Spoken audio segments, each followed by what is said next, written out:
তো কষ্ট নিয়েও যে মানুষের বিনোদন দেওয়া যায় ওইটা কালকে উমর ভাই লাইভ না দেখলে বুঝতাম না। আর মহান আল্লাহ তাআলার কাছে মন থেকে দোয়া করি উমর ভাইয়ের মতো সন্তান যাতে প্রতিটা মাই পায়। আর উমর ভাই আপনার জন্য মন থেকে দোয়া করি আপনি যাতে আপনার আম্মুর সব স্বপ্নগুলোই পূরণ করতে পারেন। লাভ ইউ উমর ভাই। উমর ভাই তার মাকে কতটা ভালোবাসে কালকে তার লাইভ দেখে বুঝতে পারলাম।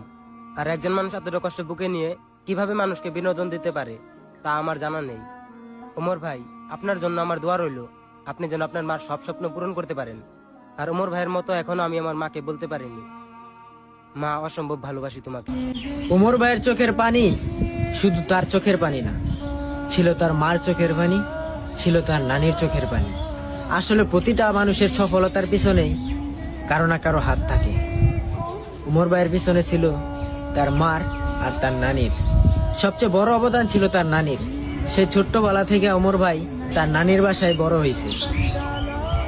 অনেকে অনেক কথা কইছে, অনেক কিছু সহ্য করছে। এখন সময় হয়েছে সব কথার জবাব দেওয়ার। উমর ভাই চোখের পানিগুলো মুছে করে নাও ফিনিশ।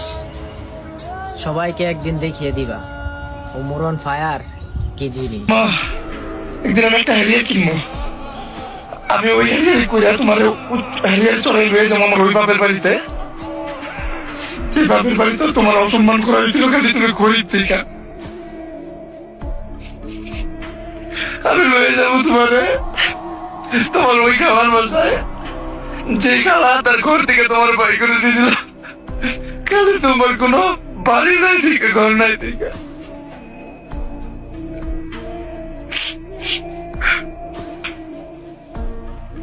আমি আমার মাল লেগে সব করবো, আমি তোমার লেগে সব করবো।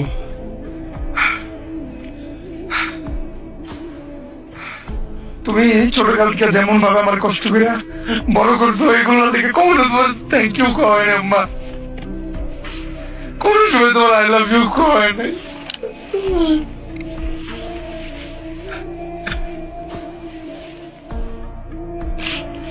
I love you, আম্মু।